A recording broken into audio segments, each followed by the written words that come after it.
تو یہ جو ایک بنو امیہ کا بندر احسن باکسر نامی ایک شخص ناصبی بریلوی، اس نے اہل سنت اور اہل تشیع دونوں کے ہاں جو ایک کامن پرسنالٹی ہیں، ہم انہیں 12واں خلیفہ کہتے ہیں اس امت میں، آخری مجدد، اور اہل تشیع انہیں 12واں امام کہتے ہیں۔ دونوں اعتبار سے رسپیکٹیبل پرسنالٹی سیدنا امام محمد بن عبداللہ المہدی رضی اللہ تعالیٰ عنہ علیہ السلام کی شان میں اس نے گستاخی کی ہے، بلکہ گستاخی کا لفظ پہلی بار اگر 100% اپلائی ہوتا ہے نا تو اس کی اس خباثت کے اوپر ہے کہ اس نے ننگی گالیاں دی ہیں۔ وہ اتنی بازاری لینگویج ہے کہ اگر آپ کسی دنیا دار شخص کو بھی سنائیں تو وہ کہے گا یار اس لیول پہ اتر کے بھی کوئی شخص اتنی بڑی ہستی جو اہل البیت سے ہیں انہیں گالیاں نکال سکتا ہے، اتنی ننگی گالیاں جو انسان کے تصور میں بھی نہیں کبھی آتی۔ سب سے پہلے تو اب امتحان ہے ان مولویوں کے اوپر جو گلے پھاڑ پھاڑ کر، چاہے وہ وہابیوں میں سے ہوں دو بھائی، چاہے وہ بریلویوں میں سے ہوں، خواب و دیوبندیوں میں سے ہوں، جو اپنے آپ کو عظمت صحابہ اور اہل بیت کا چیمپئن سمجھتے ہیں، ان میں سے کسی کا آپ نے کوئی بیان سنا ہے کہ جو اتنی بڑی گستاخی کہ جس میں امام مہدی علیہ السلام کو مخاطب کر کے ننگی گالیاں دی ہیں ایک ناسبی بریلوی مجہول الحال بندر نے، کہ اسے کنڈیم کریں؟ ویسے یہ گلے پھاڑ کے کہتے ہیں کہ ہم ساروں کے دفاع کے لیے نکلیں گے، یہ صرف بنو امیہ کے خدمت گزار ہے، اس سے زیادہ انہیں کسی کے ساتھ کوئی ہمدردی نہیں ہے، نہ کسی خلیفہ راشد کے ساتھ انہیں کوئی ہمدردی ہے، نہ اہل البیت کے ساتھ کوئی ہمدردی ہے۔ تو ان کے چہرے کے اوپر جو ایک یہ نقاب تھا نا، وہ اللہ کے فضل سے اس واقعے کے بعد اتر گیا۔ یہی بندر کے ٹرم پھر اللہ کے محبوب صلی اللہ علیہ وآلہ وسلم نے اپنی امت میں بنو مروان بنو امیہ کے لیے استعمال کی۔ المستدرک للحاکم میں اور مسند ابی یعلا کے اندر صحیح سند کے ساتھ یہ حدیث موجود ہے۔ سیدنا ابو ہریرہ رضی اللہ تعالیٰ عنہ کہتے ہیں کہ رسول اللہ صلی اللہ علیہ وآلہ وسلم نے اپنی وفات سے چند دن پہلے ایک خواب دیکھا۔ آپ نے خواب میں دیکھا کہ آپ کے ممبر کے اوپر بنو مروان بنو حکم کے بندر اچھل کود رہے ہیں۔ آپ صلی اللہ علیہ وآلہ وسلم گھبرا کر اٹھے، اور حضرت ابو ہریرہ رضی اللہ تعالیٰ عنہ کے الفاظ ہیں کہ آپ صلی اللہ علیہ وآلہ وسلم نے جب یہ خواب بیان کیا تو پھر اپنی وفات تک آپ کو کسی نے مسکراتے ہوئے نہیں دیکھا۔ آپ کو یہ غم لاحق ہو گیا کہ آپ کی وفات کے بعد آپ کی امت کے اوپر یہ لوگ مسلط ہو جائیں گے، یعنی ممبر پر بیٹھنے کا مطلب یہ ہے کہ یہ حکمران بن جائیں گے، اور وہ بن گئے۔ تو وہ سہل ابن سعد الساعدی جو شیعان علی میں سے تھے اور سینئر اصحاب میں سے تھے، ان کو بلا کے کہتا ہے کہ آپ ممبر پر آ کر حضرت علی کے اوپر سب کرو۔ نعوذ باللہ، بخاری میں تو الفاظ ہے سب۔ اس کی وجہ سے جو مفتی تقی عثمانی صاحب ہیں انہوں نے امت کو دھوکہ دیا۔ وہ کہتے ہیں ذکر حدیث میں کہیں موجود ہی نہیں کہ یہ بنو امیہ لعنت کرواتے تھے، صرف سب کا لفظ موجود ہے اور سب کا مطلب ہے تنقید۔ اچھا، حضرت علی پہ تنقید کرنا آپ کے نزدیک جائز ہے کیا؟ اور ان کا میں نے جھوٹ پکڑ لیا۔ اگر مفتی اعظم پلانٹ ارتھ دیوبند یہ کام ڈال رہے ہیں ان کے ساتھ تو باقی تو شاہی کوئی نہیں، یا تو اس نے جھوٹ بولا ہے یا پھر وہ جاہل ہے، اسے پتہ نہیں تھا ذکر حدیث میں موجود تھا۔ بخاری کی یہ حدیث ہے، مسلم میں آئی ہے 6229، اس میں الفاظ ہے، اس نے کہا لعن اللہ ابو تراب، کہو کہ مٹی والے ابو تراب علی ابن ابی طالب پر لعنت، نعوذ باللہ۔ ہم تو اس پہ کہیں گے کہ جنہوں نے بھی مولا علی پر یا اہل البیت پر لعنتیں کروائیں اور جو لوگ ان کا آج تک دفاع کر رہے ہیں، ان سب پہ اللہ کی لعنت، اللہ کے فرشتوں کی لعنت، تمام لعنت کرنے والوں کی لعنت۔ ہاں جی، اور ان کا حشر بھی اپنے بڑے لعنتیوں کے ساتھ ہی ہو، اور اللہ تعالی ہمارا حشر جو ہے خلفائے راشدین اہل البیت اور رسول اللہ صلی اللہ علیہ وآلہ وسلم کے ساتھ کرے، آمین۔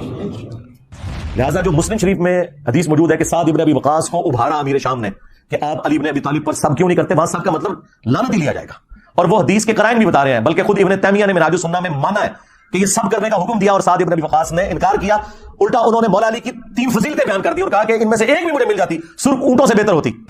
اچھا، یہ سیم جو مسلم کی حدیث ہے نا 6220، سیم 100% اسی سند کے ساتھ، ایک راوی کا بھی فرق نہیں ہے۔ سنن نسائی الکبریٰ میں امام نسائی نے خصائص علی والے چیپٹر میں لی ہے، اور وہاں آگے پتہ کیا الفاظ ہے؟ وہ حضرت سعد ابن ابی وقاص کا بیٹا کہتا ہے کہ پھر جتنے دن حضرت معاویہ مدینہ رہے تو حضرت علی کی تنقیص کا ایک جملہ اپنی زبان سے نہیں نکالا۔ جو میرے باپ نے ان کو ڈانٹا تھا نا، ایک جملہ حضرت علی کے بارے میں بعد میں نہیں بولا انہوں نے۔ اس سے ہی پتہ چل گیا کہ وہ حضرت علی کے بارے میں برے جملے بول رہے تھے، کیونکہ امام نووی کہتا ہے کہ وہ تو بڑے معصومانہ انداز میں پوچھ رہے تھے کہ اے صاحب مجھے حضرت علی کی کوئی فضیلت سنائیں، یہ لوگ کیوں حضرت علی پہ لعنتیں کرتے ہیں، تاکہ مجھے وہ فضائل پتہ چل جائے۔ اگر یہ بات ہوتی تو اینڈ والے الفاظ ہوتے کہ جتنے دن وہ مدینہ رہے تو حضرت علی کی تنقیص کا ایک جملہ نے اپنی زبان سے نکالا، مراد یہ کہ وہ خود ہی کر رہے تھے سب کچھ۔ باقی یہ کافی ساری روایتیں وہ آپ کو انشاءاللہ میرے ریسرچ پیپر میں مل جائیں گی، اور یہ تاریخی روایتیں نہیں ہیں، یہ احادیث کی کتابوں میں ہیں، اور یہ محدثین میری ویڈیوز دیکھ کے گمراہ نہیں ہوئے تھے۔ ہاں جی، میں ان کی کتابیں پڑھ کے انورٹڈ کامرز میں گمراہ ہوا ہوں، ٹھیک ہے۔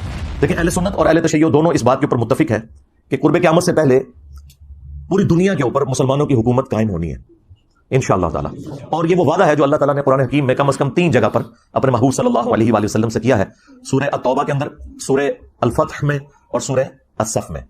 هو الذی ارسل رسولہ بالہدی ودین الحق لیظہرہ علی الدین کلہ، وہی اللہ ہے جس نے اپنے محبوب صلی اللہ علیہ وآلہ وسلم کو الہدا یعنی قرآن کے ساتھ اور دین حق کے ساتھ مبعوث کیا تاکہ اسے تمام ادیان کے اوپر غالب کر دیں۔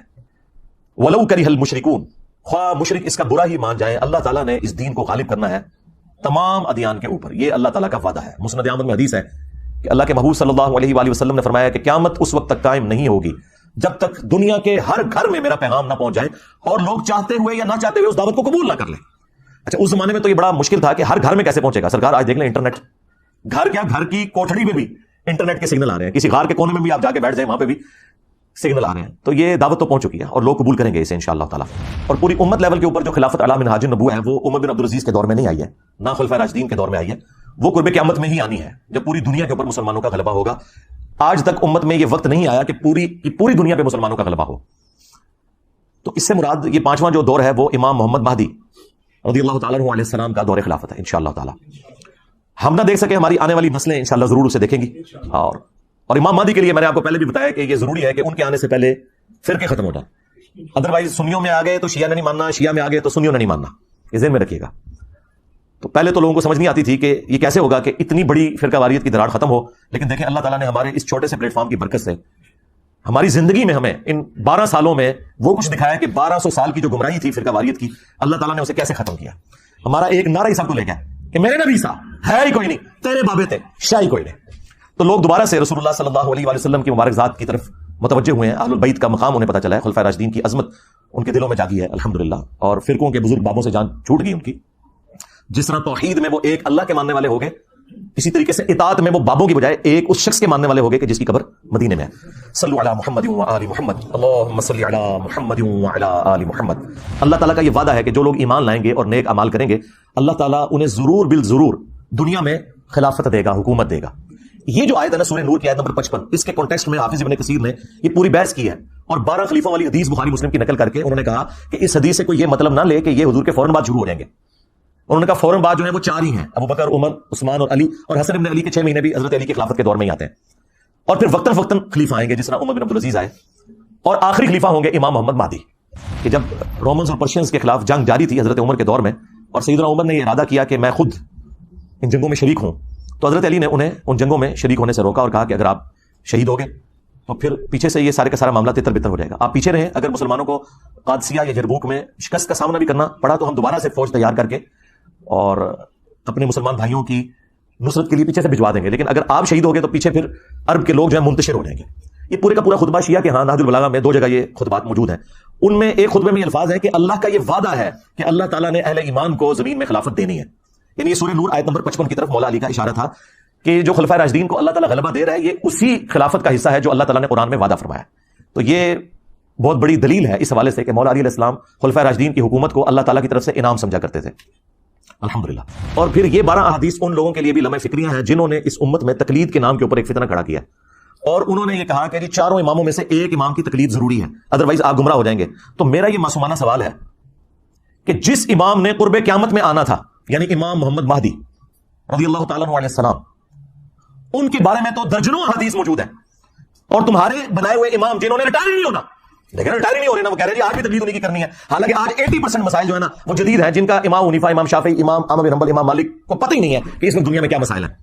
ان میں ان اماموں کی توہین نہیں کر رہا, ان کے نام پہ جو فرقے کھڑے ہوئے ہیں نا ان کو ٹارگٹ کر رہا ہوں. اگر ہم آج عیسیٰ ابن مریم کے حوالے سے کرسچنس کو جھنجھوڑتے ہیں تو اس کا مطلب یہ نہیں کہ ہم عیسیٰ ابن مریم کی توہین کر رہے ہیں. تو جن اماموں نے ریٹائر ہی نہیں ہونا بقول ان کے بارے میں کوئی حدیث ہے, اور جس نے قرب قیامت میں آنا تھا ان کے بارے میں تو حدیث موجود ہے. اس کا مطلب ہے کہ یہ انہوں نے خود جعلی عقیدہ تقلید کر گئے. ہاں آپ امام اگر ایکسپرٹس کے طور پر کہیں تو سرکار وہ تو جتنے بھی امت میں بڑے بڑے علماء جنہوں نے اس امت کو کنٹریبیوٹ کیا ہے وہ سارے ہمارے امام ہیں, چاہے وہ امام بخاری ہوں, امام مسلم ہوں, باقی محدثین ہوں, فقہا ہوں, امام حنیفہ, امام شافعی, احمد بن حنبل, امام مالک رحمہ اللہ اجمعین, یہ سب کے سب ہمارے امام ہیں.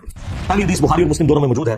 رسول اللہ صلی اللہ علیہ وآلہ وسلم نے فرمایا تمہاری اس وقت کیا شان ہوگی جب عیسیٰ ابن مریم تم میں اتریں گے یعنی قرب قیامت میں, وَإِمَامُكُم مِّنكُم, اور تمہارا امام تم میں سے ہوگا. یعنی امام جو ہے یہ امت ہوگی, اور عیسیٰ ابن مریم جو کہ اولو العزم پیغمبر ہیں, 5 پیغمبروں میں سے, محمد رسول اللہ صلی اللہ علیہ وآلہ وسلم, ابراہیم خلیل اللہ, موسیٰ کلیم اللہ, نوح نجی اللہ, اور عیسیٰ روح اللہ, ان 5 اولو العزم پیغمبر جو سورۃ الاحزاب اور سورہ عاشوراء میں آئے ان میں سے ایک اولو العزم پیغمبر مقتدی ہوگا, اور امام وَإِمَامُكُم مِّنكُم, تمہارا امام تم میں سے ہوگا. یہ حدیث بخاری میں بھی ہے اور مسلم میں. 8ویں حدیث جو ہے وہ مسلم شریف میں بھی کچھ حصہ اس کا موجود ہے, کچھ سنن ابی داؤد کے اندر ہے کہ نبی اسلام نے فرمایا کہ جب مہدی ظاہر ہوگا تو وہ بیت اللہ میں پناہ لے گا اور اسے قتل کرنے کے لیے ایک گروہ روانہ ہوگا شام سے, اور مقام بیدا پر اللہ تعالیٰ اس گروہ کو زمین میں دھسا دے گا. یہ ایک اللہ تعالیٰ کی طرف سے ایک غیبی خبر ہوگی پوری امت کے لیے کہ یہ اللہ تعالیٰ کی اسپیشل پروٹیکشن ہے مہدی کے ساتھ. تو وہ لشکر زمین میں جب دھسایا جائے گا یہ اس بات کا ثبوت ہوگا. جو لوگ پوچھتے ہیں کہ ابھی تک 500 مہدی تو قتل ہو چکے ہیں امت میں, تو اوریجنل بھی کہیں قتل نہ ہو جائے. نہیں سرکار, اوریجنل نہیں قتل ہوگا. اوریجنل کو جب قتل کرنے کی کوشش کریں گے تو وہ لشکر ہی زمین میں دھسا دیا جائے گا. یہ اللہ تعالیٰ کی طرف سے اسپیشل پروٹیکشن ہوگی کہ مہدی کو کوئی نقصان نہیں پہنچے گا.